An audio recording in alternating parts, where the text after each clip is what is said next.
Voici pourquoi j'ai décidé de ne plus scolariser mes enfants. Si c'est la première fois que tu tombes sur l'une de mes vidéos, je suis maman, je suis soignante de nuit. À côté, je fais dans le marketing relationnel. Alors, aujourd'hui, j'aimerais aborder un thème qu'on rencontre régulièrement dans notre société aujourd'hui. Et j'aimerais que au terme de cette vidéo, que tu aies quelques astuces pour pouvoir faire face au harcèlement. Si l'un de tes enfants vit cela, ou alors quelqu'un dans ton entourage, ça peut être dans le milieu professionnel, ça peut être dans le milieu scolaire. Dans tous les cas, j'aimerais que au terme de cette vidéo, que tu aies quelques astuces qui vont t'aider à mieux faire face au harcèlement, quel que soit le milieu dans lequel tu le vis ou alors un proche à toi. Sans plus tarder, je vais pouvoir entrer dans le vif du sujet. Je prendrai l'exemple le plus récent. Tia, une jeune adolescente de 16 ans, portée disparue le 12 janvier. Elle a été retrouvée le 29 janvier, pas très loin de chez elle, dans des circonstances assez macabres. Je ne vais pas entrer dans les détails. Je veux juste prendre cet exemple-là pour étayer tout ce que j'ai envie de te donner comme astuce, comme idée pour pouvoir faire face à ce fléau qu'est l'harcèlement. On dit de Tia que c'était une jeune fille réservée qui avait des rêves et aujourd'hui sa famille est éplorée parce que elle n'est plus de ce monde. On ne connaît toujours pas les circonstances de sa disparition, encore moins de sa mort parce que l'enquête est en cours. Je vais essayer en tout cas en ce qui me concerne, je ne vais pas ancrer dans les affabulations que je rencontre dans les réseaux sociaux concernant cette histoire-là. Je vais juste utiliser l'histoire pour te parler du harcèlement. Sans plus tarder, je vais commencer à parler de mon sujet. C'est quoi le harcèlement? Je le définis en mes propres termes. Le harcèlement, c'est le fait qu'une ou plusieurs personnes s'en prennent à une autre de façon perpétuelle, de façon continuelle. Et ces personnes-là utilisent beaucoup d'astuces. Ça peut être par des moqueries, ça peut être par la parole, parfois ça peut être par des regards, ça peut être par des gestes, ça peut être même physiquement parfois. Donc, le harcèlement, il est rencontré dans beaucoup de nos milieux, à l'école, milieu professionnel, même dans nos quartiers parfois. Vous pouvez rencontrer des voisins qui peuvent vous harceler, ça existe. C'est pas quelque chose qui est anodin ou qui n'arrive pas même dans son entourage. Si vous rencontrez ce genre de situation, ne vous enfermez pas, en parlez. En parler à quelqu'un. Si vous êtes un enfant, parlez à un adulte. Et si vous êtes adulte, en parlez à quelqu'un d'autre.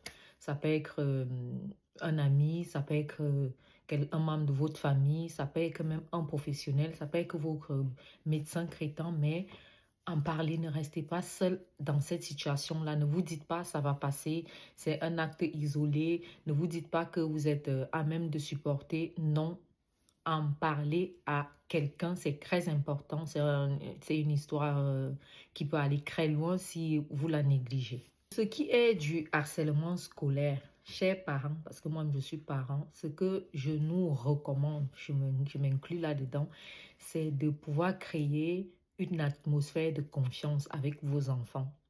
Chaque fois que mes enfants rentrent de l'école, je vous partage mes astuces, hein. Je leur demande comment s'est passée la journée, qu'est-ce qu'ils ont fait, avec qui ils ont parlé, ça s'est passé comment, même pendant la cour de récréation, je me renseigne sur tout. Ça peut être banal, mais quand il y a un truc plus tard, vous vous rendrez compte que c'est pas si banal que ça. C'est important de dialoguer avec eux, d'aller même dans le détail des événements qui se passent dans leur journée. C'est très important. Comme autre point, il est important d'être au courant des fréquentations de vos enfants. Si vous pouvez le faire, allez même jusqu'à rencontrer les parents des amis de vos enfants. Ne restez pas dans votre coin à faire confiance aveuglement. Sachez quelles sont les fréquentations, les amitiés, comment ça se passe, pourquoi vos enfants sont amis avec X ou Y. C'est quoi leur centre d'intérêt, c'est quoi les atomes crochus, qu'est-ce qui les relie, qu'est-ce qui les rapproche. Il faut à un moment donné, il faut enquêter. Il ne faut pas rester sans rien faire. Parce que si vous restez sans rien faire, vous serez surpris par beaucoup de choses. Comme autre astuce, il est important d'observer le comportement de vos enfants. Est-ce que ils ont tendance à s'isoler? Comment est-ce que leur comportement habituel a changé? Est-ce que pendant les repas, est-ce qu'ils sont actifs? Est-ce qu'ils communiquent à table? Est-ce que, en fait, il faut tout observer. Si vous remarquez un quelconque changement, dans un premier temps, essayez de discuter avec eux. Créer, comme je l'ai dit au départ, une atmosphère de confiance pour pouvoir, je ne dirais pas leur tirer les verres du nez, mais rapprochez-vous d'eux pour connaître ce qui se passe. Essayez, en tout cas, parlez-leur. De prime abord, si c'est compliqué d'entrer en communication avec vos enfants, intéressez-vous à leur centre d'intérêt. Qu'est-ce qu'ils aiment? Qu'est-ce qu'ils aiment faire? Vous pouvez les accompagner dans leurs activités, dans leurs hobbies.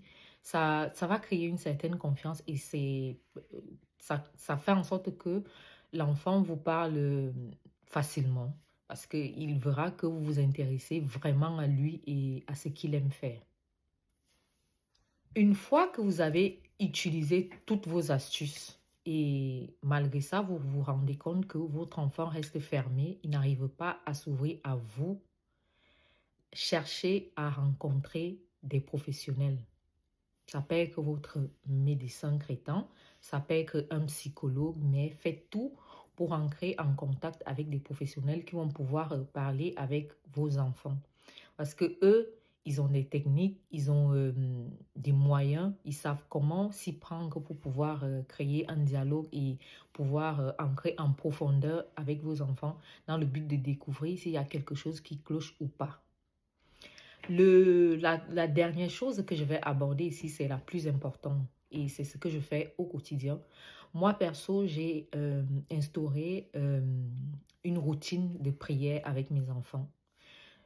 Mes enfants ont une prière qu'ils font, que je sois là ou pas, ils la font tout seuls. Et ils peuvent la faire ensemble. En tout cas, le soir, généralement, ils font la prière ensemble.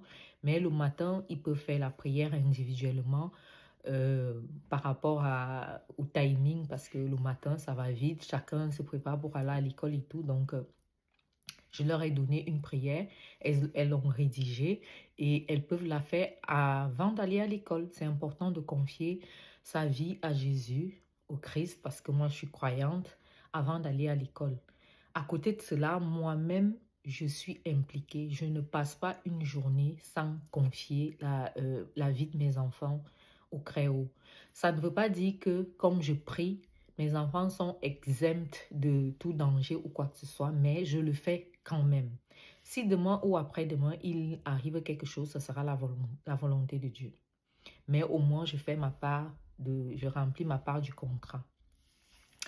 Alors, pour ce qui est des réseaux sociaux et des personnes qui énoncent des théories sur les disparitions ou sur les décès des personnes comme Tia et d'autres encore, comme Anaïs et tout. Bref, j'aimerais vous dire que ne soyons pas ces personnes-là qui lancent la pierre. Aujourd'hui, c'est la famille de Tia. Demain, ça peut être quelqu'un d'autre. Si vous vous retrouvez dans cette situation, je ne pense pas que vous aimeriez vivre ce genre de situation où on vous accuse, où on fait des théories en vous énonçant comme complice ou quoi que ce soit. Respectez le deuil des familles, s'il vous plaît. C'est vraiment important. Laissez l'enquête poursuivre.